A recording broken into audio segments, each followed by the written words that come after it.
राधे राधे। आशा करती हूँ कि आप सभी लोग खुश होंगे, स्वस्थ होंगे, मस्त होंगे। आइए आज सुनते हैं फाल्गुन मास पूर्णिमा तिथि पर भगवान सत्यनारायण की कथा सुनते हैं। जो कोई भी सत्यनारायण भगवान की कथा को सुनता है उसकी सारी मनोकामनाएं भगवान श्री हरि विष्णु पूरी करते हैं और सारे पाप नष्ट हो जाते हैं। प्रेम से बोलिए भगवान श्री हरि विष्णु की जय हो, माता लक्ष्मी की जय हो, कृष्ण भगवान की जय हो, राधा रानी की जय हो, भगवान श्री हरि विष्णु की, सत्यनारायण भगवान की जय हो, भगवान गणेश की जय हो, भगवान विष्णु की जय हो, भगवान शंकर की जय हो। आज मैं आप लोगों को कथा सुनाने जा रही हूँ, सत्यनारायण भगवान की कथा, जिसे पूर्णिमा तिथि पर अवश्य सुनना चाहिए। स्कंद पुराण के अंतर्गत रेवा खंड में श्री सत्यनारायण भगवान की व्रत कथा लिखी है, जो कि मैं आज वह कथा आप लोगों को सुनाने जा रही हूँ। अध्याय प्रथम।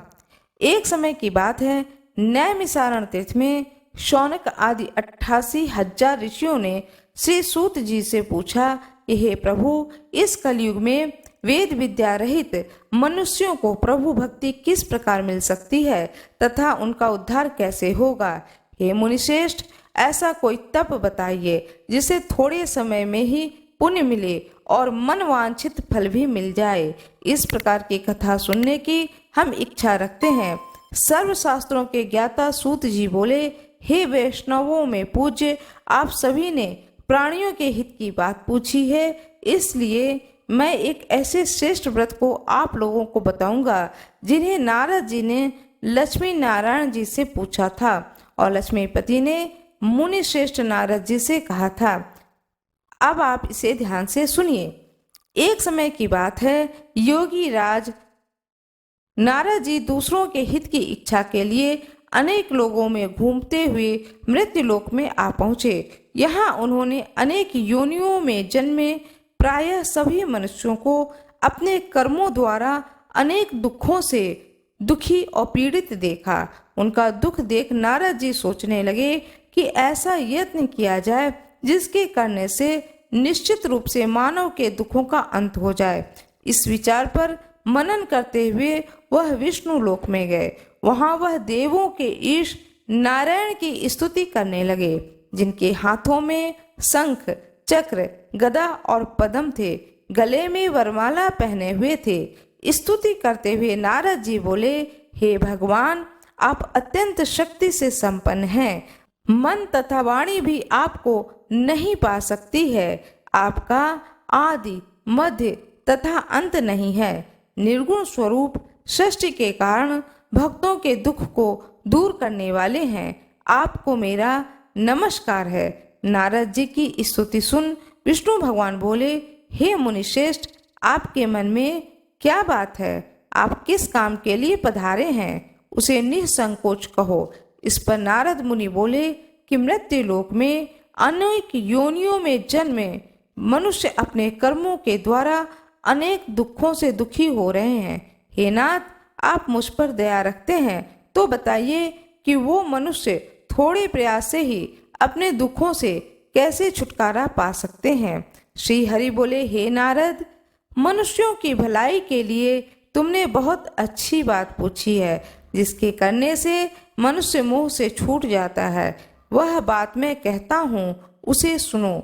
स्वर्ग लोक व मृत्युलोक दोनों में एक दुर्लभ उत्तम व्रत है जो पुण्य देने वाला है। आज प्रेम बस होकर मैं उसे तुमसे कहता हूँ।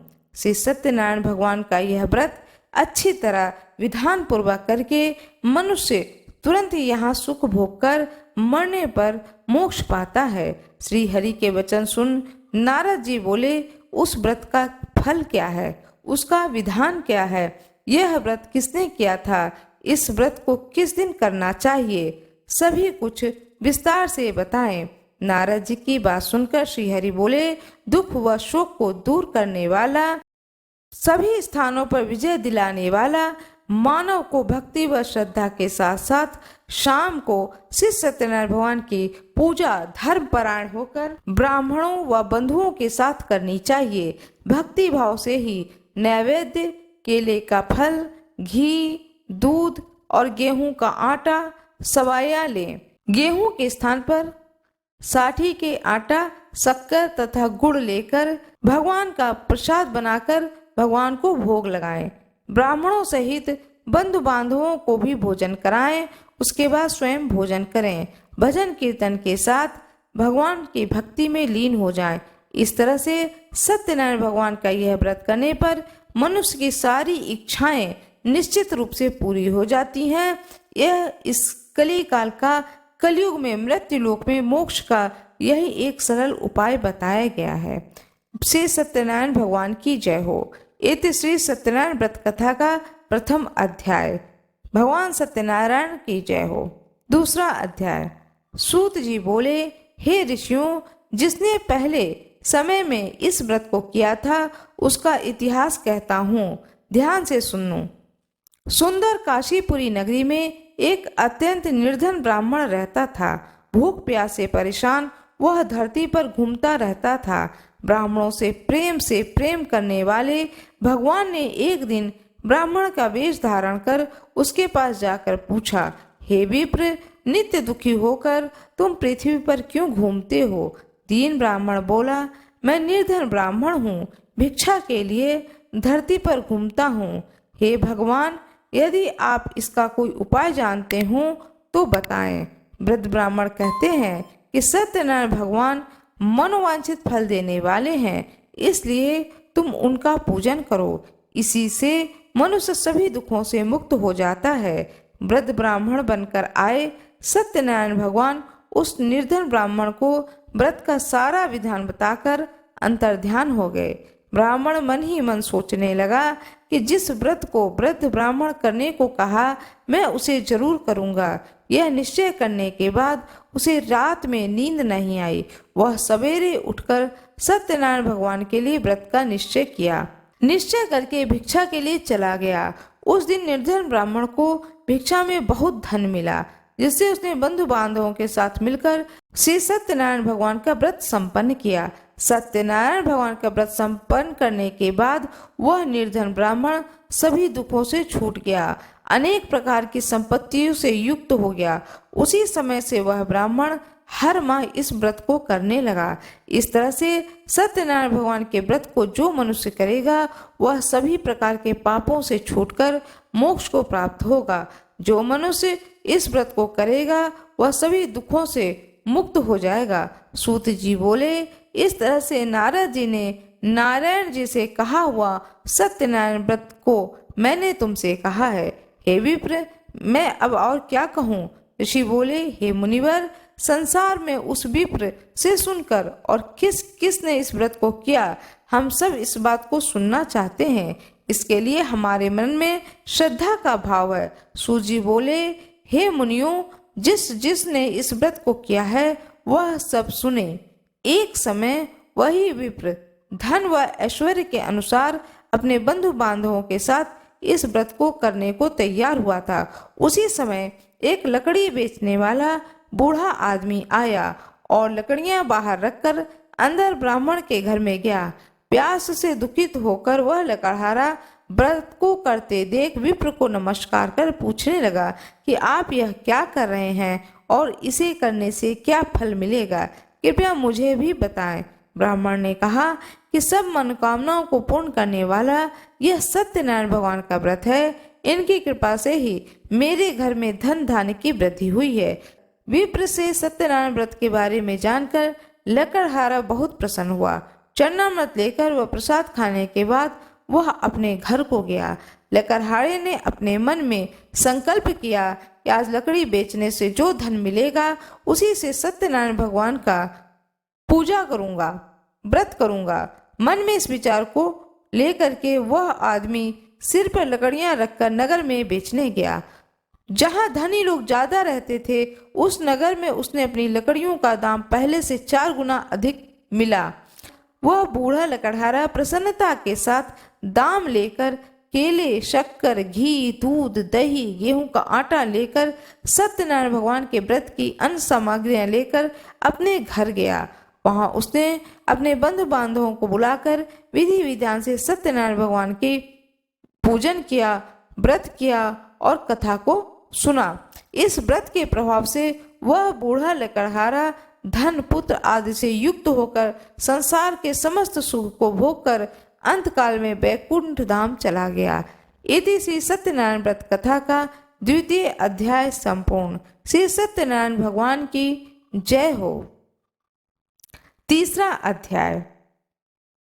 सूत जी बोले, हे मुनि श्रेष्ठ, अब आगे की कथा कहता हूँ।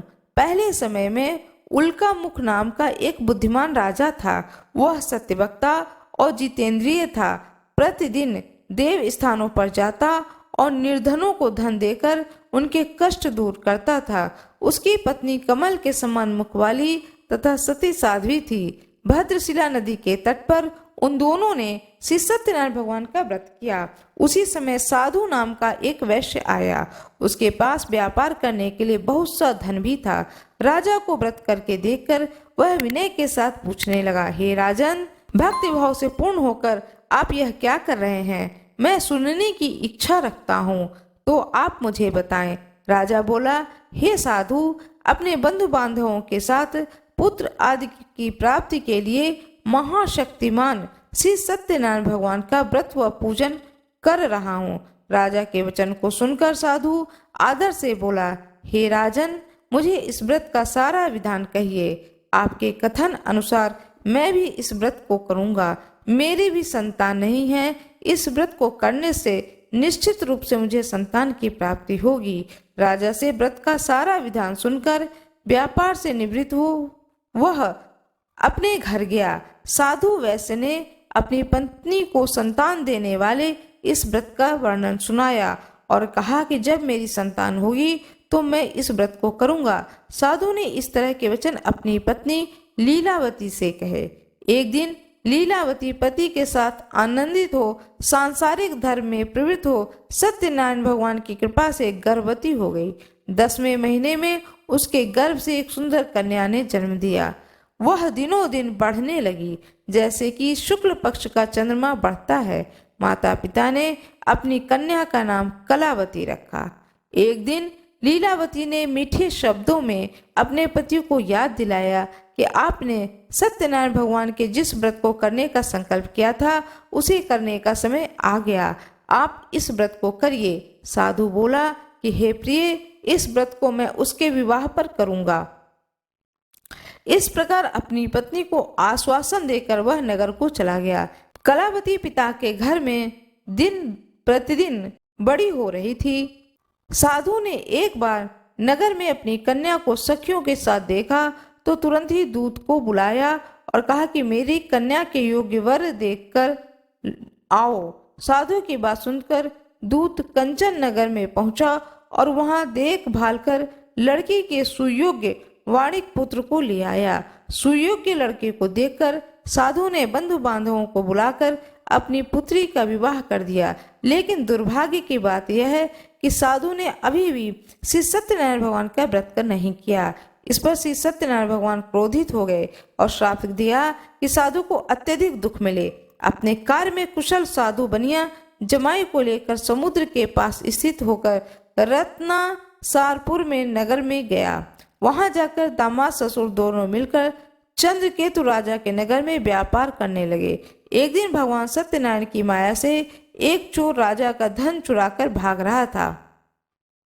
उसने राजा के सिपाहियों को अपना पीछा करते देख चुराया हुआ धन वहां रख दिया जहां साधु अपनी जमाई के साथ ठहरा हुआ था। राजा के सिपाहियों ने साधु वैश्य के पास राजा का धन पड़ा देखा तो वह ससुर और जमाई दोनों को बांधकर प्रसन्नता से राजा के पास ले गए और कहा कि उन दोनों चोर हम पकड़ लाए हैं। अब आप आगे की कार्रवाई की आज्ञा दें। राजा की आज्ञा से दोनों को कठिन कारावास में डाल दिया गया। उनका सारा धन भी उनसे छीन लिया गया।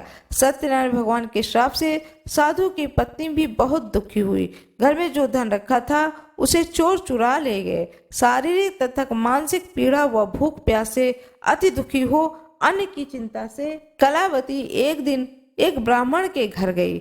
वहां उसने श्री सत्यनारायण भगवान का व्रत होते देखा। फिर कथा भी सुनी। वह प्रसाद ग्रहण कर वह रात को घर वापस आई। माता के कलावती से पूछा कि हे पुत्री, तुम कहाँ थी? तेरे मन में क्या है? कलावती ने अपनी माता से कहा, हे माता, मैं एक ब्राह्मण के घर में श्री सत्यनारायण भगवान का व्रत देखा है, कथा सुनी है। कन्या के वचन सुन करके लीलावती भगवान के पूजन की तैयारी करने लगी। लीलावती ने परिवार व बंधुओं सहित सत्यनारायण भगवान का पूजन किया और उनसे वर मांगा कि मेरे पति तथा जमाई शीघ्र घर आ जाएं। साथ ही यह भी प्रार्थना की कि हम सबका अपराध क्षमा करें। सत्यनारायण भगवान इस व्रत से संतुष्ट हो गए तथा चंद्र केतु को सपने में दर्शन देकर कहा कि हे राजन, तुम उन दोनों वैश्यों को छोड़ दो। तुमने जो उसका धन लिया है उसे वापस कर दो। अगर ऐसा नहीं किया तो मैं तुम्हारा धन, राज्य व संतान सभी को नष्ट कर दूंगा। राजा को यह सब कहकर वह अंतर्ध्यान हो गए।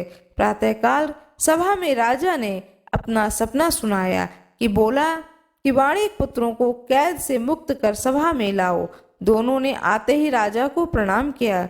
राजा मीठी वाणी में बोला, हे महानुभाव, भाग्यवश ऐसा कठिन दुख तुम्हें प्राप्त हुआ, लेकिन अब तुम्हें कोई भय नहीं। ऐसा कहकर राजा ने उन दोनों को नए आभूषण वस्त्र देकर विदा किया और जितना धन उनका लिया था उसको दुगना धन वापस कर दिया। दोनों वैश्य अपने घर को चल दिए। भगवान सत्यनारायण की जय हो। श्री सत्यनारायण भगवान व्रत कथा का 3य अध्याय संपूर्ण हुआ। सत्यनारायण भगवान का 4th अध्याय। सूत जी बोले, वैश्य ने मंगलाचार कर अपनी यात्रा आरंभ की और अपने नगर की ओर चल दिए। उनके थोड़ी दूर जाने पर एक दंडी वेशधारी श्री सत्यनारायण ने उनसे पूछा कि हे साधु, तेरी नाव में क्या है? अभिवाणी वणिक हंसता हुआ बोला, हे दंडी, आप क्यों पूछते हो? क्या धन लेने की इच्छा है? मेरी नाव में तो बेल व पत्ते भरे हुए हैं। वैश्य के कठोर वचन सुनकर भगवान बोले, तुम्हारा वचन सत्य हो। दंडी ऐसा वचन कहकर वहां से दूर चले गए। कुछ दूर जाकर समुद्र के किनारे बैठ गए। दंडी के जाने के बाद साधु वैश्य ने नित्य क्रिया के पश्चात नाव को ऊंची उठते देखकर अचंभा माना और नाव में बेल पत्ते आदि देकर वह मूर्छित हो जमीन पर गिर पड़ा। मूर्छा खुलने पर वह अत्यंत शोक में डूब गया। उसका दामाद बोला कि आप शोक न मनाएं, यह दंडी का ही श्राप है, इसलिए हमें उनकी शरण में जाना चाहिए, तभी हमारी मनोकामना पूर्ण होगी। दामाद की बात सुनकर वह दंडी के पास पहुंचा। अत्यंत भक्तिभाव से नमस्कार करके बोला, मैंने आपसे जो असत्य वचन कहे थे उसके लिए मुझे क्षमा कर दें। ऐसा कहकर महान शोका आतुर होकर वह रोने लगा। तब दंडी भगवान बोले, हे वाणिक पुत्र, मेरी आज्ञा से बार बार तुम्हें दुख प्राप्त हुआ, तुम मेरी पूजा से विमुख हुआ। साथ ही बोला, हे भगवान, आपकी माया से ब्रह्मा आदि देवता भी आपके रूप को नहीं जानते, तब मैं अज्ञानी कैसे जान सकता हूँ? आप प्रसन्न होइए, अब मैं सामर्थ्य के अनुसार आपकी पूजा करूंगा, मेरी रक्षा करो। पहले के समान नौका में धन भर दो। साधु वैश्य के भक्ति पूर्वक वचन को सुनकर भगवान प्रसन्न हो गए और उसकी इच्छा अनुसार वरदान देकर अंतर ध्यान हो गए। ससुर और जमाई जब नाव पर आए तो नाव धन से भरी हुई प्राप्त हुई। सत्यनारायण भगवान की जय हो। श्री सत्यनारायण भगवान कथा का 4th अध्याय समाप्त हुआ। लीलावती और कलावती दोनों बैठ करके भगवान सत्यनारायण की कथा सुन रही थीं। जब उन्होंने सुना कि उनके पति नगर में आ गए हैं तो कलावती ने बिना भगवान के प्रसाद को ग्रहण किए हुए अपने पति और पिता के दर्शन के लिए नदी के किनारे दौड़ती हुई पहुंच गई। जब वहां पहुंची तो देखी कि पति और पिता नाव सहित पानी के अंदर चले गए हैं। यह देख करके नगर में चीख पुकार मच गई। वह कलावती भगवान सत्यनारायण को याद करने लगी। तब उसे याद आया कि मैंने तो प्रसाद ग्रहण ही नहीं किया है। फिर वह भाग करके दौड़ी दौड़ी अपने घर को आती है और जो भोग लगाया था उस प्रसाद को कलावती ग्रहण करती है। उसके बाद अपनी माँ के साथ भगवान सत्यनारायण से क्षमा प्रार्थना करती है कि मेरे पति को सकुशल नगर में ले आए, मेरे घर तक ले आए। भगवान सत्यनारायण प्रसन्न हो जाते हैं और उसके पति और उसके पिता सकुशल नदी में ऊपर आ जाते हैं और वह नाव से उतर करके नगर के अंदर आते हैं। फिर वह घर पर आते हैं। जब घर पर आते हैं तो देखते हैं कि पत्नी और बेटी भगवान सत्यनारायण की कथा को, व्रत को बड़े ही श्रद्धा भाव पूर्वक कर रही है।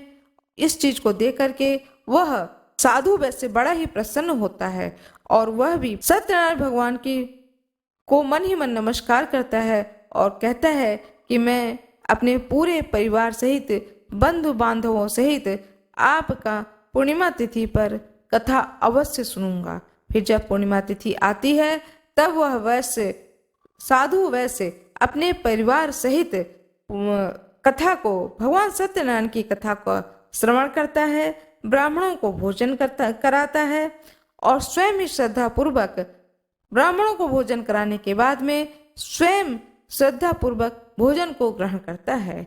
इस प्रकार जिस तरह से सत्यनारायण भगवान ने कृपा करी, उस वैश्य के ऊपर सदा सर्वदा सभी के ऊपर भगवान श्री सत्यनारायण की कृपा बनी रहे। भगवान सत्यनारायण की कथा का 5वां अध्याय समाप्त हुआ। सत्यनारायण भगवान की जय हो, भगवान विष्णु की जय हो, माता लक्ष्मी की जय हो, भगवान शंकर की जय हो, भगवान श्री गणेश की जय हो, भगवान विष्णु की जय हो, भोले बाबा की जय हो। माघ पूर्णिमा की यह पूर्णिमा तिथि अत्यंत महत्वपूर्ण पूर्णिमा तिथि मानी गई है। इस दिन पूर्णिमा का व्रत रखा जाएगा। सत्यनारायण भगवान की कथा पूर्णिमा तिथि पर अवश्य सुननी चाहिए।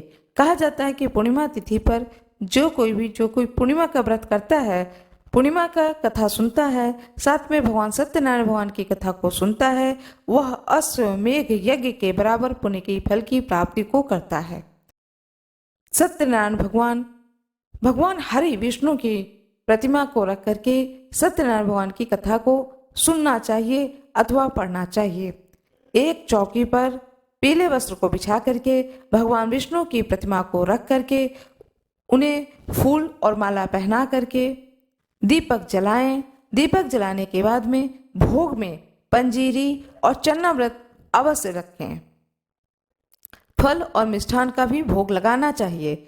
इसके बाद भगवान सत्यनारायण की कथा को सुनना चाहिए। जो कोई भी सत्यनारायण भगवान की कथा को सुनता है, भगवान सत्यनारायण हरि विष्णु उसके सारे दुख और कष्ट को हर लेते हैं और उसे जीवन में लक्ष्मी की कृपा की प्राप्ति होती है।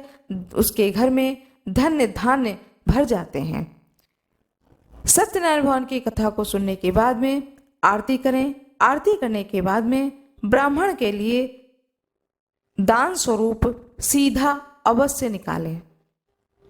यह अवश्य करें, यह बहुत जरूरी होता है। साथ में जो कोई पूर्णिमा का व्रत धारण करते हैं उन्हें पूर्णिमा की कथा भी सुननी चाहिए। पूर्णिमा तिथि पर रात में चंद्रमा को अर्घ देकर खीर पूरी का भोग लगा करके, भगवान विष्णु को खीर पूरी का भोग लगा करके रात के समय में जब आप चंद्रमा को अर्घ दें, उसके बाद उस खीर पूरी को प्रसाद स्वरूप आप स्वयं भी ग्रहण करें। इस प्रकार से यह पूर्णिमा व्रत को धारण करना चाहिए। उस दिन सत्यनारायण भगवान की कथा को सुननी चाहिए, साथ में पूर्णिमा व्रत कथा को भी अवश्य सुने। पूर्णिमा कथा, हाथ में पुष्प और अक्षत अवश्य ले लें। पौराणिक कथाओं के अनुसार द्वापर युग में एक बार यशोदा माँ ने भगवान श्री कृष्ण से पूछा कि वह उन्हें एक ऐसा व्रत बताएं जिसको करने से मृत्युलोक में स्त्रियों को विधवा होने का भय न रहे। भगवान श्री कृष्ण ने यशोदा माँ को बताया कि स्त्रियों को 32 पूर्णिमा का व्रत करना चाहिए। यह व्रत अचल सौभाग्य देने वाला और भगवान शिव के प्रति मनुष्यों की भक्ति को बढ़ाने वाला है। यशोदा माँ ने श्री कृष्ण से पूछा कि क्या इस व्रत को मृत्युलोक में किसी ने किया था। इस पर भगवान ने बताया कि कार्तिका नाम की नगरी थी, वहाँ चंद्रहास नामक एक राजा राज करता है। उसी नगरी में धनेश्वर नाम के ब्राह्मण की पत्नी रूपवती थी। दोनों एक दूसरे से बेहद प्यार करते थे और उस नगरी में बहुत प्रेम से रहते थे। घर में किसी भी चीज की कमी नहीं थी, लेकिन संतान न होने के कारण वह अक्सर दुखी रहा करते थे। एक दिन एक योगी उस नगरी में आया। वह नगर के सभी घरों से भिक्षा लेता था, लेकिन रूपवती के घर से भिक्षा नहीं लेता था। एक दिन दुखी होकर धनेश्वरी योगी से भिक्षा न लेने की वजह पूछता है। इस पर योगी ने कहा कि निसंतान के घर की भीख पतितों के अन्न के समान होता है। इस पर उस योगी ने कहा कि निसंतान के घर की भिक्षा नहीं लेनी चाहिए और जो इस भिक्षा का अन्न ग्रहण करता है वह भी पतित हो जाता है, इसलिए पतित हो जाने के भय से वह उनके घर की भिक्षा को नहीं लेता है। इसे सुनकर धनेश्वर दुखी हो गए और उन्होंने योगी से पुत्र प्राप्ति का उपाय पूछा। इस पर योगी ने माँ चंडी की उपासना करने की सलाह दी। धनेश्वर देवी चंडी की उपासना करने के लिए वन में चला गया। माँ चंडी ने धनेश्वर की भक्ति से प्रसन्न होकर 16वें दिन दर्शन दिया। माँ चंडी ने कहा कि तुम्हारा पुत्र होगा, लेकिन वह केवल 16 वर्षों तक ही जीवित रहेगा। यदि वह स्त्री और पुरुष 32 पूर्णिमा का व्रत करेंगे तो वह दीर्घायु हो जाएगा। माँ चंडी ने एक आम के वृक्ष पर चढ़कर फल तोड़कर उसे पत्नी को खिलाने को कहा। माँ चंडी ने कहा कि तुम्हारी पत्नी स्नान कर भगवान शंकर का ध्यान कर फल को खा ले तो भगवान शिव की कृपा से वह गर्भवती हो जाएगी। इस उपाय को करने के बाद धनेश्वर को पुत्र की प्राप्ति हुई तथा 32 पूर्णिमा का व्रत दोनों पति पत्नी ने श्रद्धा पूर्वक किया तो उनके पुत्र की आयु बढ़ गई और वह पुत्र दीर्घायु हो गया। इस प्रकार पुत्र को दीर्घायु की प्राप्ति हुई। माता चंडी की जय हो, भगवान विष्णु की जय हो, माता लक्ष्मी की जय हो। मेरा यह वीडियो कैसा लगा कृपया कमेंट बॉक्स में जरूर बताएं। वीडियो को लाइक करना न भूलें, चैनल को सब्सक्राइब जरूर कर दें। धन्यवाद।